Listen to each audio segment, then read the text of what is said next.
E aí, meninas, tudo bem?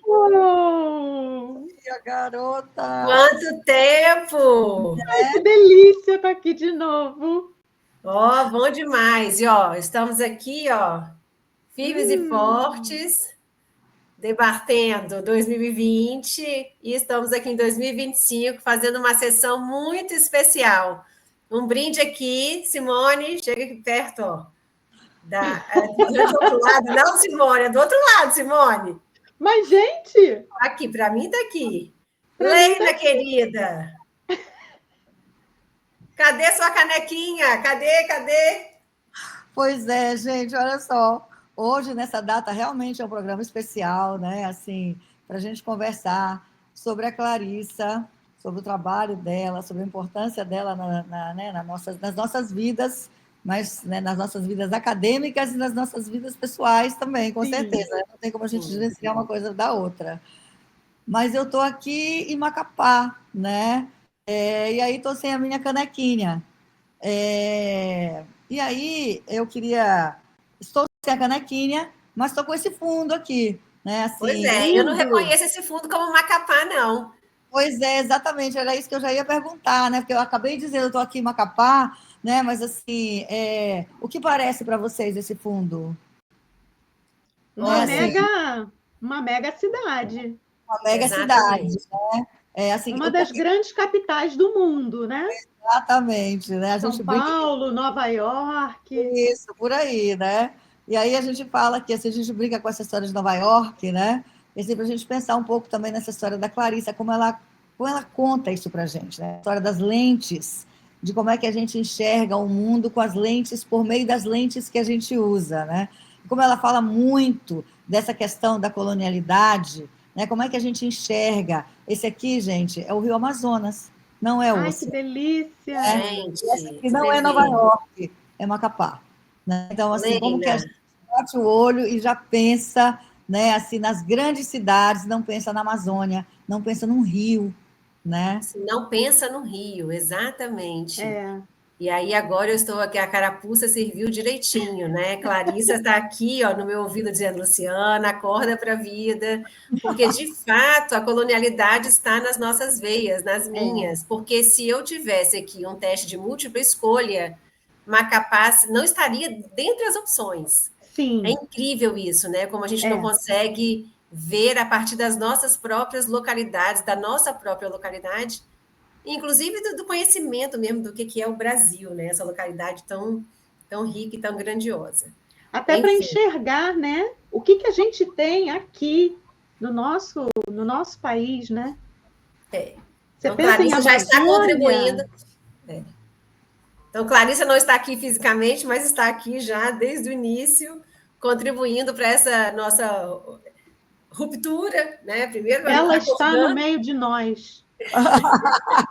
Pois é, eu acho que, inclusive, essa história, né, gente, que Simone acabou de falar aí, essa história de um olhar mais localizado, né, assim, Clarissa fala muito disso, acho que tanto nas escritos dela, quanto nas falas dela, né, assim, de como que a gente precisa se voltar para o local, como que isso vai dar a ruptura que Luciana está falando, né, essa questão assim, de a gente pensar localmente e assim, meio que se contrapondo a essas violências que a colonialidade traz, né? E querendo ou não, a gente ter esse olhar, né, de uma Nova York atrás de mim, acaba tendo uma certa violência inerente ou subliminar aí, porque a Sim. gente quer, né, assim, a gente tem o desejo de se parecer com esse outro, né? Esse outro que se parece melhor, né, que parece que vem de uma imagem de estar numa relação de poder, né, de superioridade e inferioridade aí que a gente já sabe aí, né? Como que a gente quer que Macapá seja Nova York, né? Assim, eu acho que essa é Ainda uma. tem isso. Nossa, nós começamos de um jeito bombástico aqui, né? E aí, então, talvez seja interessante a gente explicar um pouquinho o que a gente aqui vai fazer, vai organizar, porque a gente está aqui querendo homenagear a nossa querida Clarissa, e a gente vem conversar um pouquinho, claro, sobre como que ela contribuiu, principalmente para a formação, contribuiu e contribui, né? principalmente para a formação de professores de língua inglesa, de línguas estrangeiras, e também como que ela contribuiu para as nossas próprias trajetórias aqui, né? Porque somos 3 formadoras de professores também de línguas estrangeiras. E aí, eu posso começar com esse gancho que você fez, que a gente fez aqui, Leina, que você falou do olhar da Clarissa para as localidades, da ruptura com as colonialidades, e aí, e dizer o quanto ela contribuiu para essa nossa área da linguística aplicada, que é muito colonial, ou que tem sido, né? Afinal de contas, a gente lida com a língua inglesa. E eu tenho, é engraçado isso, porque quando eu falo aqui na minha localidade, que sou professora de inglês, mas que trabalho com decolonialidade, que trabalho com ruptura, com letramento crítico, as pessoas que não são da área, às vezes elas ficam, mas como? Como que você consegue trabalhar com isso se você ensina uma língua estrangeira, uma língua inglesa global, né, a língua franca, a língua do mercado? E isso é contraditório para muitas pessoas. E dentro da nossa área, a Clarissa tem uma contribuição importantíssima, porque essa ruptura não é fácil de ser feita. E aí, sou professora da universidade, dou aula de linguística aplicada, e tem um livro que ela organizou, não é um livro que ela escreveu, mas um livro que ela organizou, que é aquele A Linguística Aplicada no Brasil, Rumos e Passagens, e para mim, ele tem uma importância crucial, porque traz a linguística aplicada no Brasil. A linguística aplicada é um campo, pelo menos quando a gente estudou na graduação, né? Quando eu estudei, por exemplo, eu não li nenhum autor brasileiro.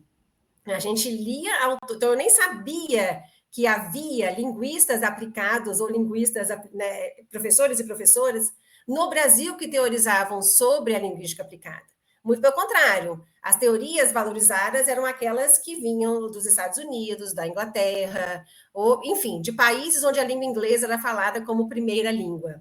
Né? Não vou nem aqui polemizar em o que é a primeira língua, a segunda língua, a língua franca, e vamos deixar isso ao longo do nosso percurso. Então, quando ela organiza esse livro, que traz a linguística aplicada no Brasil, eu acho a força disso, assim, crucial, porque, olha, peraí, eu vou ler só pesquisadores e pesquisadoras brasileiros e brasileiras que fazem linguística aplicada no Brasil. Eu acho isso de uma potência muito grande. E aí eu nem sei se a Clarissa tem a real noção da potência dela em relação a essa construção da identidade do pesquisador, da pesquisadora brasileiro, brasileira, dentro da área da linguística aplicada. Eu acho isso, pelo menos para mim, trouxe uma construção mesmo. Acho que é isso, a construção da identidade do pesquisador e da pesquisadora brasileira. Então, eu acho isso assim. Obrigada, Clarissa. Começamos por aí. Eu acho que é muito importante, né, isso que você fala, Lu, porque a Clarissa é hoje uma das grandes vozes da linguística aplicada no Brasil.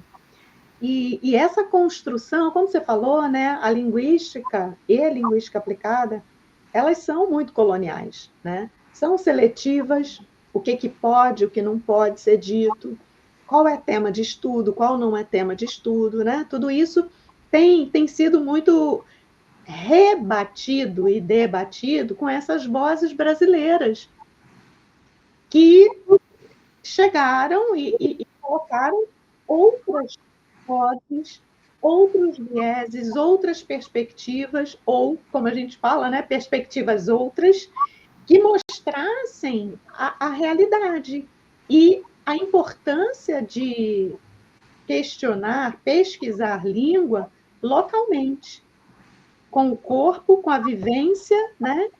Por mais que pareça Nova York, é Macapá. E tem que ser com a cara de Macapá. Tem que falar do jeito de Macapá, né? Eu acho que esse cenário da Leina é super adequado para a gente aqui hoje. Falar de decolonialidade em todos os sentidos, né? Então, a gente vinha fazendo, né, uma linguística aplicada que vinha com essa outra voz, do saber sem corpo, do saber sem particularidade, e eu acho que uma das grandes vozes do Brasil que vem trazer essa linguística corporificada é a Clarissa, né? Quando ela diz que cada aula é uma aula, cada pessoa é uma pessoa, cada falante é um falante, é isso, né? E ela já vinha falando isso muito antes de ser modinha, né? Eu acho que isso é muito interessante. É sim. E eu fico pensando também o quanto que isso é importante, é relevante, né? Assim, dentro da nossa área, do ensino de língua, dentro da formação docente, não só no Brasil, né, gente? Mas assim, hoje em dia, assim, a obra da Clarissa também, o trabalho dela tem se expandido também, né? Assim, e eu digo, claro, internacionalmente e tal, mas eu quero chamar a atenção mais assim para o nosso local um pouco maior que a América Latina, né? Assim, como ela tem feito parcerias com colegas assim da América Latina e como que isso tem reverberado, né? Porque assim, claro que nós estamos aqui, né? Eu estou aqui agora no meio da Amazônia, né? Como que a gente está aqui nesse localizado, né? E essa localização, ela tem as suas particularidades que não são só brasileiras dentro dessa história de nação, né? Como que ela é um local ampliado quando a gente pensa em América Latina, quando a gente pensa em colonização e quando a gente pensa em colonialidade. Né? Então, aí assim, o trabalho da Clarissa se expande, né? E ela vai, assim, acho que ela tende a fazer uma espécie de movimento nos debates, assim, dentro da nossa área, né? Assim, muito mais, acho que antes a gente falava muito assim, de como que a gente ensina a língua, quais são as formas mais eficazes, quais são as metodologias, né?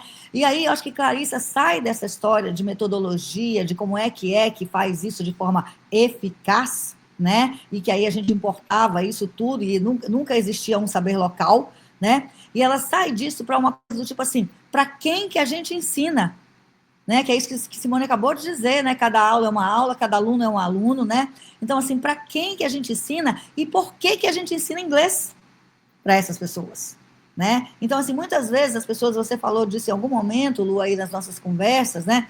Que as pessoas às vezes fazem esse questionamento, você quer ser decolonial ensinando inglês? Né? E aí, se a gente olha isso por uma outra perspectiva, a gente pensa assim, é nesse campo que a gente tem, assim, muitas possibilidades de pensar decolonialmente. É um campo que abre para a gente possibilidades infinitas de pensar decolonialmente, né? E aí eu fico pensando assim, a gente passa aí, né, desse movimento que a Clarissa faz, esse deslocamento que ela faz, a gente passa assim de meros consumidores, sabe, de métodos, né, de meios, de comos, para produtores de conhecimento, né, assim, para produtores dos nossos próprios fazeres, para reconhecer os nossos próprios fazeres, sabe?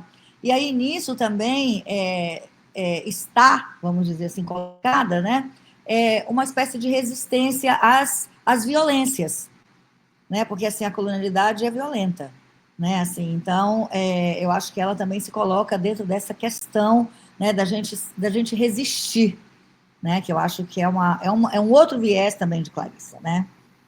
Ô, Leina, você falando isso, e já está na sua fala, mas eu queria reforçar o que Clarissa chama atenção, né, para esse papel educativo da língua estrangeira, e eu vou colocar aqui língua inglesa, né? Porque hoje parece óbvio, entre aspas, a gente falar sobre isso, né? Mas Clarissa, e assim como Simone diz, Clarissa vem rompendo e transgredindo e nos alertando para isso quando ninguém falava sobre isso. Então, você sair de um papel tecnicista, instrumental, né? Eu digo o professor de inglês, né? Que expande essa possibilidade e que começa a entender que ele tem um papel para além da técnica, para além de ensinar a língua pela língua, e que ele tem um papel formativo, educativo, gente, isso é extraordinário, porque isso bateu em mim, no sentido de que eu tenho uma contribuição muito maior, vai muito além de ensinar o meu aluno, a minha aluna, a falar inglês para viajar, né? A falar inglês para o trabalho, a falar inglês daquela forma instrumental, que ok, mas essa ideia de que o meu papel enquanto professora numa escola, ele acompanha o papel da educação, porque até então a língua estrangeira, ela ficava sempre como coadjuvante, né? E hoje não. Quando a gente pensa na obra de Clarissa e de outros pesquisadores, a gente percebe como que a língua estrangeira pode e deve contribuir no seu papel formador, né? Formação do ser humano, formação do cidadão, agência crítica, né? A gente também não pode esquecer que a Clarissa fala muito da agência docente, da agência do estudante, nesse papel de formação. E isso não é pouca coisa, né? Isso é muito grandioso. Quando a gente, lógico, e aí Clarissa traz isso associada à ruptura com o estruturalismo, né, com a ideia de língua pela língua, língua enquanto código, língua enquanto estrutura. Né? Então, essa expansão do conceito de língua como discurso, né, como subjetividade, como prática social, é também de uma potência enorme, né? E contribui, mais uma vez, para a construção da identidade do professor. Hein, Lu? Clarissa tem muita coisa. Muita coisa. Você estava falando aí, eu estava pensando nisso, né? Eu acho que uma coisa que fica muito clara quando a gente vai lendo os artigos, as publicações da Clarissa, ou ouvindo em diversos momentos, é que a formação de professores é uma coisa muito cara para ela, né? Ela pensa muito na formação de professores, porque você precisa ter um professor bem formado, com uma formação inicial que dê uma, como ela usa, né, o termo, uma deformação de professores, porque a gente vem encaixadinho, a gente vem bonitinho, né, do social, da adequação para a sociedade, mas a minha perspectiva da obra da Clarissa é que o professor precisa ser deformado dessa formação social para se enquadrar. Porque senão a gente vai sempre fazer mais do mesmo. Né? Tem texto dela que ela diz claramente assim, formação de professores não é ficar ensinando o método e a aplicação desse método, né? Mas é jogar a crítica ali e fazer esse professor pensar, esse professor em formação, pensar como ele pode ser um professor ao longo da vida, e não naquele momento, com aquela tecnologia, com aquele método que é o adequado, né? Então, eu acho que muitas vezes até mesmo os alunos da graduação, às vezes querem uma coisa mais prática, e eu acho que os textos da Clarissa mostram isso. Não é prática, assim, faça isso dessa forma, mas tome a sua decisão a partir desse tanto aqui que eu te mostro, né?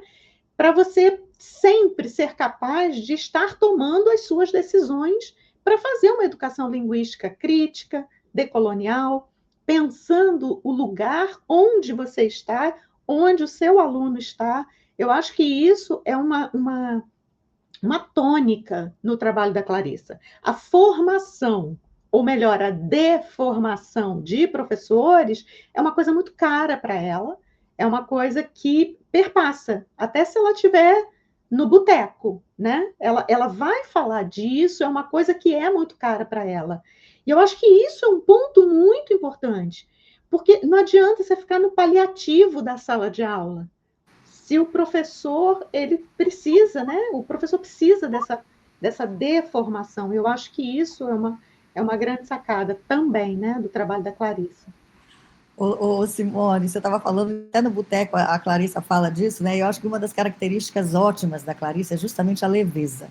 Né? Assim como que a Clarissa consegue ser leve, embora com muita seriedade, né? Com muita profundidade, né? Assim, com muito compromisso, né? Assim, que ela tem com a formação, como você está dizendo, né?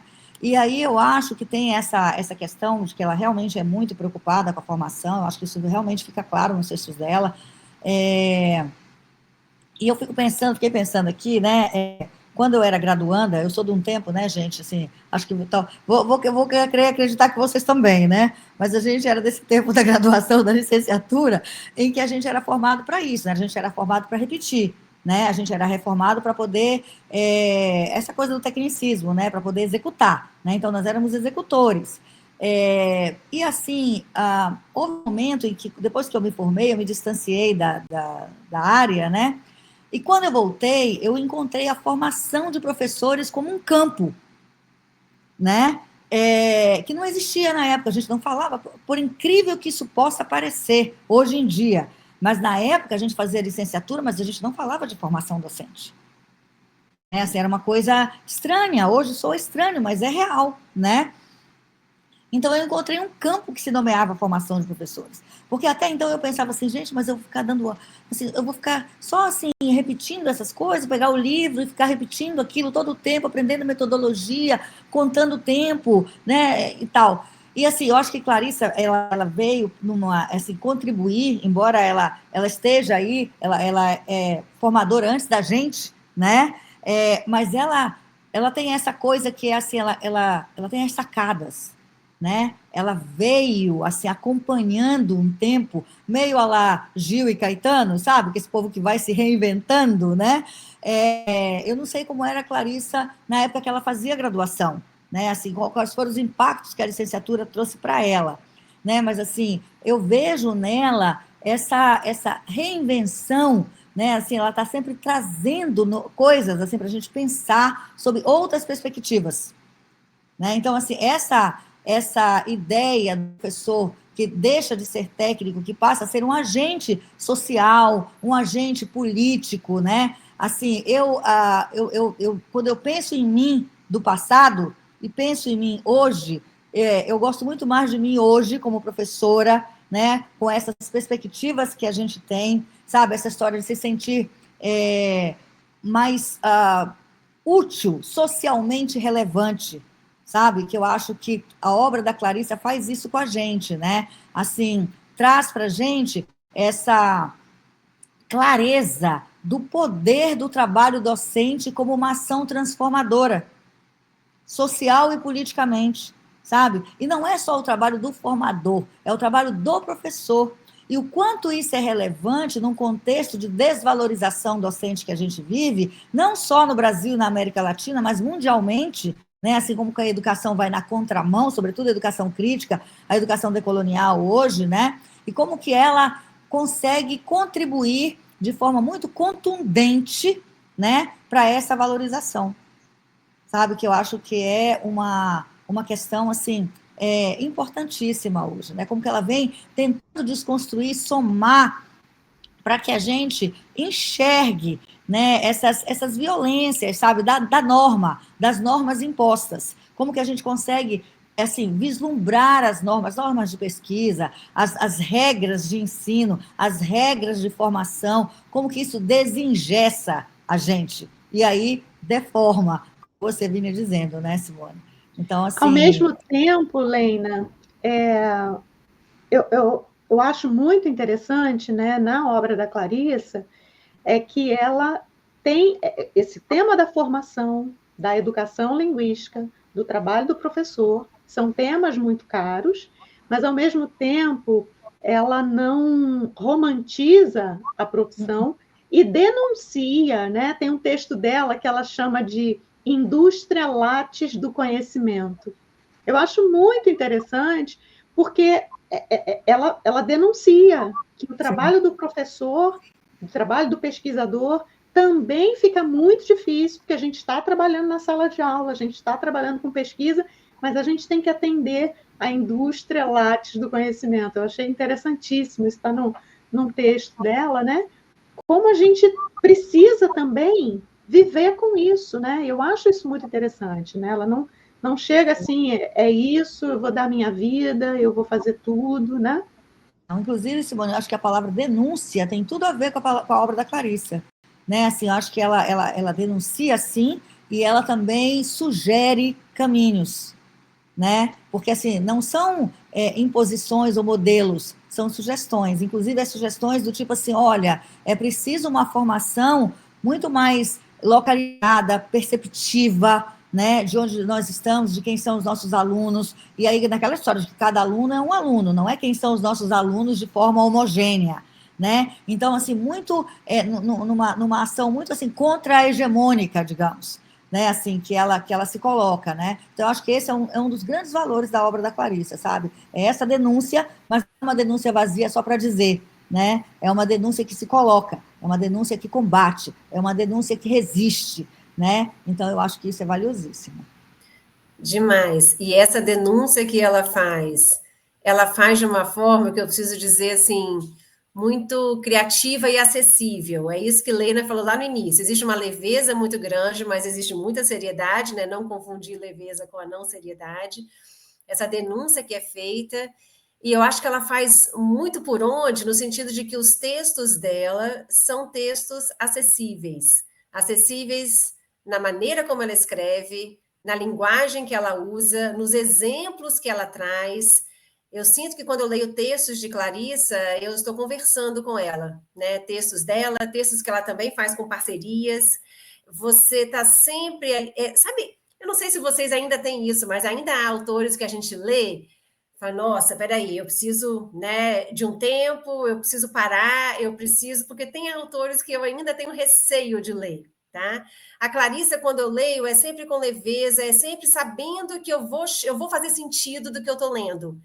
Eu não sei se ela tem essa preocupação conscientemente, mas eu acho os textos da Clarissa muito acessíveis, muito criativos. Alguns têm títulos maravilhosos, né, que já chamam a atenção ali no início. E ela trata de assuntos muito densos, mas de forma bastante leve. O que eu acho que faz todo sentido dentro do que ela se propõe e do que ela estuda, né? Se ela está rompendo, se é um discurso contra-hegemônico, rompendo com as colonialidades, a linguagem faz parte essencial desse processo. Eu acho isso também extraordinário na obra da Clarissa como um todo. Gente, é muito bom, né? É muito bom ter a Clarissa. E olha só, vou dizer para vocês também, né, que a gente está falando de uma pessoa que é uma sumidade, né, na nossa área da linguística aplicada, mas ao mesmo tempo é a nossa amiga querida que estaria aqui com a gente batendo um papo sobre isso de forma muito humilde, muito afetuosa, né? Talvez até sem perceber esse tamanho, né, que ela tem dentro da nossa área da linguística aplicada. Muito, muito, muito afetuosa. Bom. Eu acho Afetuosa. que esse é uma palavra que cabe muito para ela, né? Clarissa é afetuosa. Concordo plenamente, meninas, assim, fico pensando, sabe, assim, quanto que a Clarissa, assim, com o trabalho dela, ela traz, assim, essa transformação para o nosso campo, né, em todas as esferas, assim, no ensino, na formação, na pesquisa, na emoção, no acolhimento, né, nesse lado humano, né, assim, ela transforma tudo, assim, num ato político, sabe, e ético também, né, porque, assim, a ética também está aí, né, assim, a gente não fala mais de ética nesse mundo que a gente está vivendo, quando a gente, é justamente nesse mundo que a gente está vivendo que a gente está precisando falar de ética, né? Assim como é justamente no campo do ensino de inglês que a gente pode falar de decolonialidade, né? Que é fértil, né? E eu acho que, assim, ela, como a gente estava dizendo, né? Assim, acho que o objetivo final, assim, né? Fica me parecendo, assim, que essa resistência, essa luta, né?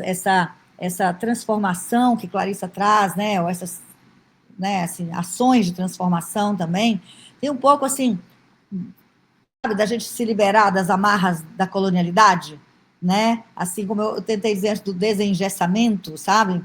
E aí, vocês estavam falando da história da criatividade, né? Acho que a gente podia mencionar alguns títulos de Clarissa, né? Assim, que eu acho que as pessoas talvez não tenham lido a obra dela, ou tenham lido um texto ou outro, mas como que a criatividade dela também convida a leitura e traz essa leveza, né? Assim, chama o leitor que às vezes se diverte com o título e já se enche de curiosidade também. Mas como assim que essa criatura está discutindo essas questões a partir de um texto desse, né? Assim, com esse título, né? Então, e meio que fala a linguagem do outro. Exatamente.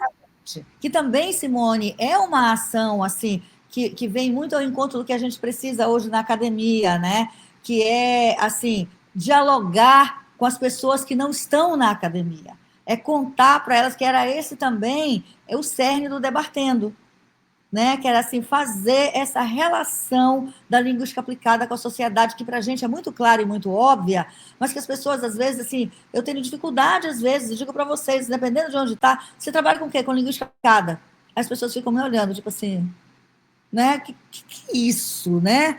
Assim, e aí, para você explicar a linguística aplicada, você gasta aí alguns minutos de texto oral, né? Para poder conversar com as pessoas, explicar do que se trata, né? Então, eu acho que os textos, e assim, da Clarice, que vocês já falaram sobre isso também, né?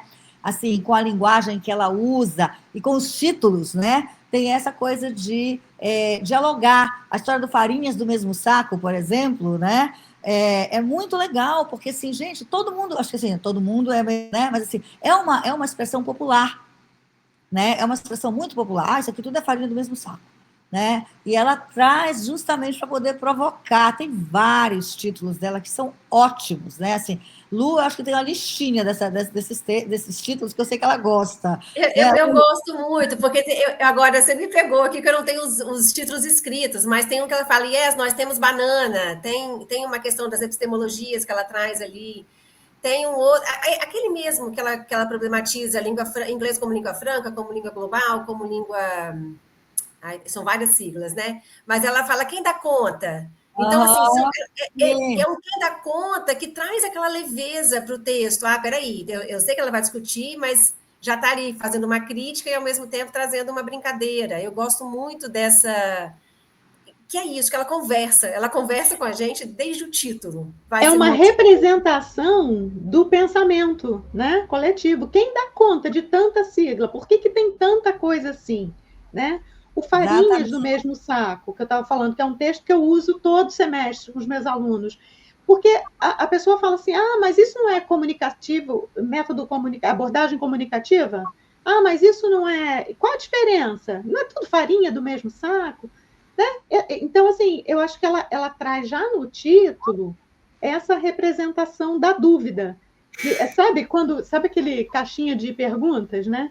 E respostas? Você já sabe que ali você vai pensar sobre esse assunto que está martelando a sua cabeça. Tem um que eu uso também na formação de professores, para falar dos paradigmas, né, que regem a formação de professores, que é o carvalho, juncos, árvores e rizomas. Então, assim, ela bota carvalho e junco junto, ela faz uma analogia, né, uma fábula de La Fontaine. Então, assim, sempre tem alguma coisa que pelo menos me chama a atenção. Né? Poderia colocar o paradigma rizomático. Não, ela sempre traz uma coisa para conversar um pouco melhor, uma preocupação com o leitor também, que eu acho de muita humildade e de muita generosidade, né? Eu acho que isso vem dela, ela é da literatura, né? Exatamente. Ela vem da literatura, ela tem essa pegada da metáfora, né? Da palavra não conceitual, de não fechar o sentido, mas jogar o sentido para o leitor. Ela tem isso muito aflorado, né? Então, eu acho que vem muito daí, dessa literatura que mora nela, né? Exato. Inclusive, Simone, eu estava justamente pensando nisso, que tem um texto dela que é da Caixa de Pandora, tem alguma coisa assim com Caixa de Pandora, eu não me lembro o título exatamente, mas tem a ver com isso, né? Assim, mas essa coisa da literatura da Clarice, assim. E eu acho que é fundamental, inclusive, para essa questão do acolhimento, né? Assim, de como que ela acolhe também, porque às vezes, da forma como a nossa área veio importada, né? Ela vinha trazendo uma espécie de lógica meio matemática, né? Uma lógica meio fechada, né? Que a gente acabou, assim, aqui, assim, com o tempo, eu acho, da área, mas, sobretudo, localmente, que eu acho que é uma coisa super importante, né? A gente veio desconstruindo e trazendo o corpo de volta, né? Então, assim, eu acho que hoje nós estamos muito nesse movimento do trazer o corpo de volta, né? E eu acho que isso faz todo o sentido no que Clarissa também faz de trabalho. Né? E eu acho que é justamente assim, trazer esse corpo significa também dialogar com essa mente, sabe? Que às vezes que está assim, distante, vamos dizer assim, do que a gente faz dentro da universidade. Né? Então, ela traz né? Ela busca, ela convida, né? E ela traz o corpo de volta também, né? É muito legal. Diga, Lu, desculpa.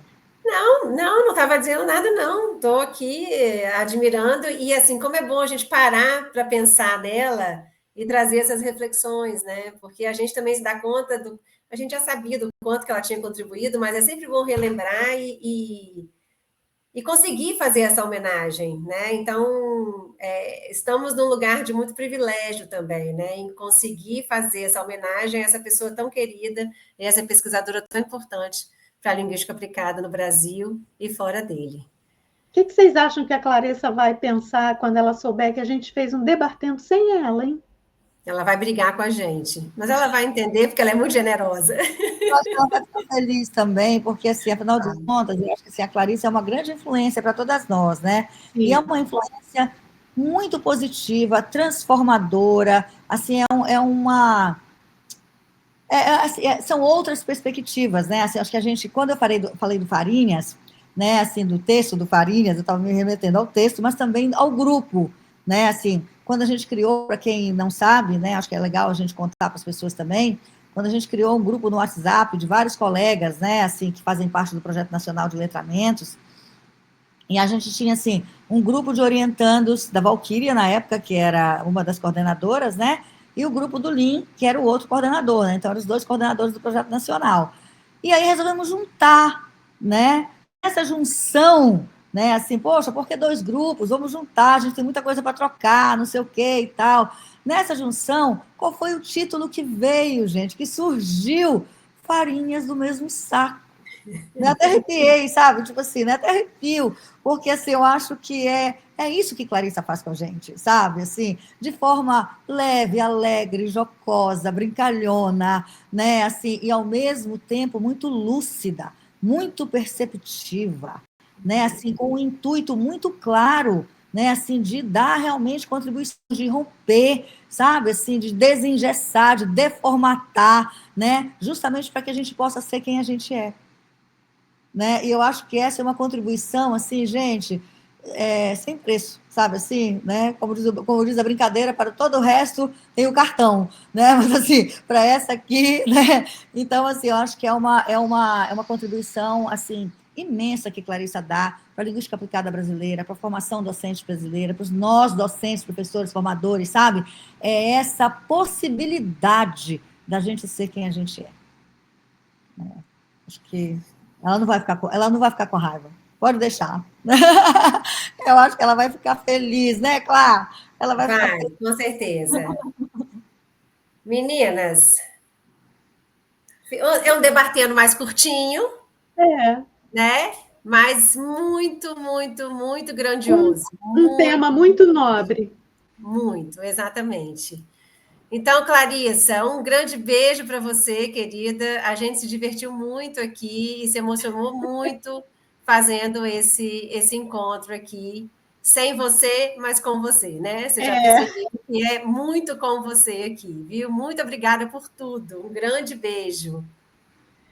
Clara, olha, é sem você, né? Mas é com você, é para você e é para o Brasil, né? É para o Brasil, é pelo Brasil, né? Assim, acho que assim, por todas as pessoas que estão aí vivendo às margens, nas periferias, né? Assim, dentro da lógica colonial, né? Assim, acho que o que você pede, pelas inferências que eu faço, né? Pelas leituras que a gente faz de você, é essa perspectiva, esse posicionamento pós-colonial, né? E a gente está tentando. E a responsabilidade é tua, tá? Então, como a gente diz aqui na minha terra, te vira. Muito obrigada, Clá, por tudo, viu? Você mora no meu coração, nos nossos corações, né? Então, um beijo, querida. Clarissa, você mora no nosso coração. Muito obrigada